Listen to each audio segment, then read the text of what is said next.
Ühe metsa eluring võib olla 100 aastat. Kus ja millises ulatuses metsad laiuvad, sõltub aga suuresti metsavalitsejatest ning riigis toimuvatest arengutest. 17. sajandi lõpuks paiknesid metsad üsna sarnaselt tänapäevale. Mets kattis pool Eestimaast ka sajand hiljem. 150 aastat hiljem võimaldas uuem tehnika harida põldu ka seal, kus see varem otstarbekas polnud. Metsa kasutati peamiselt kütteks, saeveskites laudade ja plankude tootmiseks ning viina põletamiseks mõisates, mis oli tulusam kui viljamüük. Paberitööstuses hakati puitu toorainena kasutama alles 19. sajandi teisel poolel, mil võeti kasutusele seadmed, mis võimaldasid puitu piisaval määral peenestada. 20. sajandi alguses oli olulisel kohal tselluloositööstus, mis põhjustas metsade ulatusliku raie. Et puidu eest maksti hästi, otsustasid paljud metsaomanikud oma maad müüa. Tööstuspiirkondi said ümbritsema suured raiesmikud. 1918. aasta novembris puhkes Saksamaal revolutsioon ning lõppes Esimene maailmasõda, mille tulemusena tekkis Eesti Vabariik. Valdav osa metsamaast kuulus seni mõisatele. Pärast iseseisvumist ei läinud mõisametsad jagamisele, vaid riigistati. Nii määras 1919. aasta maaseadus riigi metsaomandiks lausa 70%. Esimesed iseseisvumise aastad olid aga rasked. Valuuta hankimiseks eksporditi toiduaineid nagu kartul ja piiritus ning metsamaterjali, mille ülestöötamine nõudis vähe algkapitali. Metsi näis olevat külluses. Sõjajärgsetes raskustes vaevlesid teisedki riigid. Eesti metsatööstus kogus end aga kiiresti ja tänu ekspordile ehitati Eesti majandus jälle üles. Metsasaaduste eksport moodustas oma tipphetkel 1920. aastal koguni 64% kogu ekspordist. Metsasaaduste alla ei loetud pelgalt saematerjale ja puidutööstuse toodangut. Seal oli ka paber ja tselluloos, tuletikud ning muud metsa kõrvalsaadused nagu ulukiliha, karusnahad, metsamarjad ja seened. Kasvav tööstus ja eksport suurendasid survet metsadele. Metsa uuendamine oli aga seemnevarude ja istutusmaterjali nappuse tõttu raskendatud. Vähe oli ka asjatundlikku tööjõudu ning haritud metsaametnikke. Metsaülemateks värvati arvukalt balti sakslasi, kuid mõnes maakonnas puudus kõrgharidusega kaader täielikult. Probleemi leevendamiseks alustati 1920. aastal Tartus metsandusliku hariduse andmisega.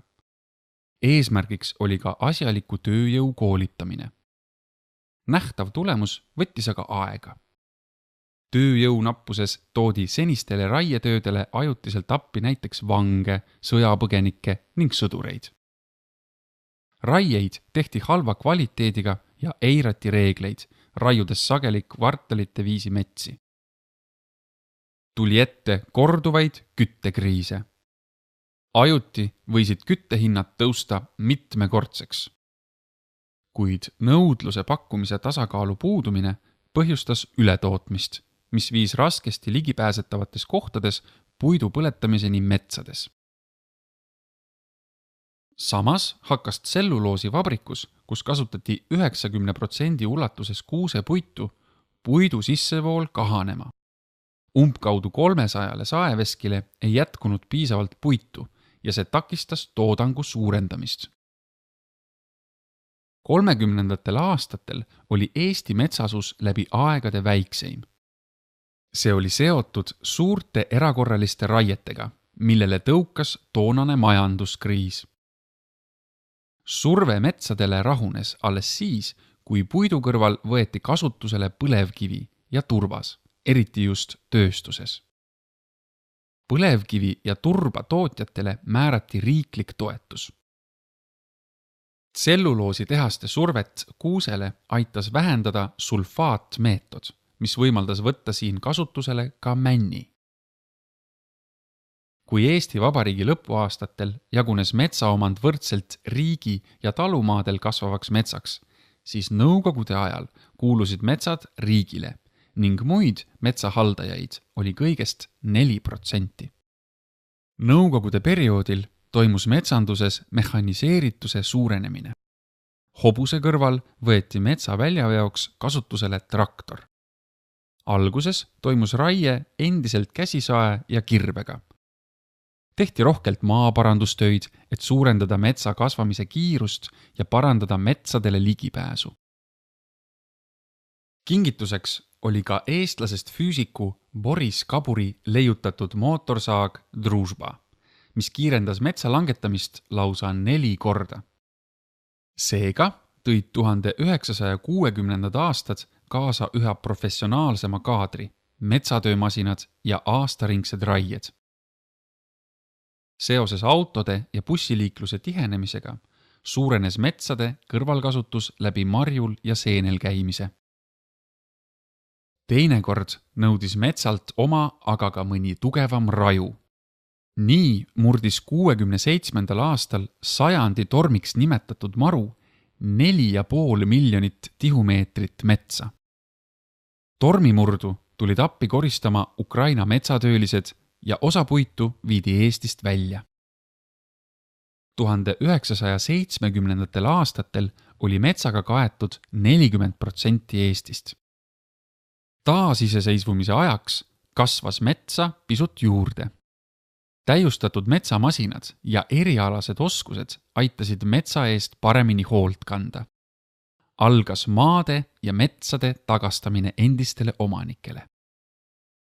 Sellega seoses suurenes nii omanike arv kui ka huvi metsade ja nende majandamise vastu.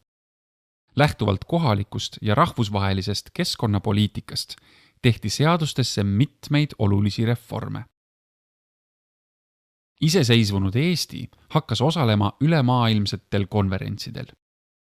Olulised muutused metsade majandamisel ja inimeste kaasamisel tulid Rio kohtumisest 1992. aastal, kus osalesid riigid üle maailma. Allkirjastati bioloogilise mitmekesisuse konventsioon. Metsapoliitika märksõnadeks said liigirikkus ja jätkusuutlikkus. Oluliseks muutus pidev metsade majandamine selliselt, et metsas kasvaks alaliselt erinevas vanuses puid. Uue aastatuhande saabudes kattis mets taas pool Eestimaast, mühades ka nõukogude aja lõpul kasutusest taandatud põllumaadel. Puidu tagavara suurenes 100 aastaga ligi 4 korda. Alates taas iseseisvumisest on eramaade hulk ning metsaomanike arv pidevalt kasvanud. Pikad traditsioonid ja põlvest põlve kantud oskused on aga tänaseks suuresti kadunud. Metsaomanikud elavad enamasti linnades ja igapäevaselt oma metsaga ei tegele. Õnneks on siinkohal aga oluliseks toeks erinevad spetsialistid ja teadlased, kellel on oluline roll ühiskondliku arvamuse ning metsaga seotud väärtuste kujundamisel. Läbi nende tuleb vajalik teave, erioskused ja kogemused, kuidas metsa eest targalt hoolt kanda. Ikka nii, et kõik tema väärtused ja rikkused säiliksid. On ülikoolid ja kutsekoolid, kus saadakse teadmisi metsade hooldamise jätkusuutliku majandamise kohta ning õpitakse metsa- ja puidutöid tegema. Eesti metsast tehakse mööblit, paberit ja saematerjale.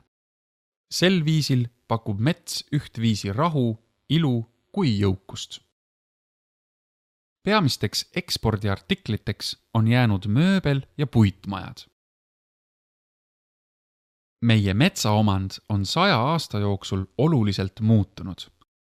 Aeg on mõjutanud metsade majandamist ning sedagi, kui head hoolt nende eest kantakse. Ehkki 30% metsadest on tänaseks riikliku kaitse all, jääb mets ikkagi meie enda hoida ja kasvatada. Seda enam on rõõm tõdeda, et sedavõrd palju metsi kui täna pole Eestimaad katnud viimase 100 aasta jooksul. Olulisem on aga ehk seegi, et mets on elus tervik ning selle keskkondlik mõju ning vajalikkus ulatub kaugemale kui Eestimaa piir. Mets on meie tugevus, tervis ja elujõud.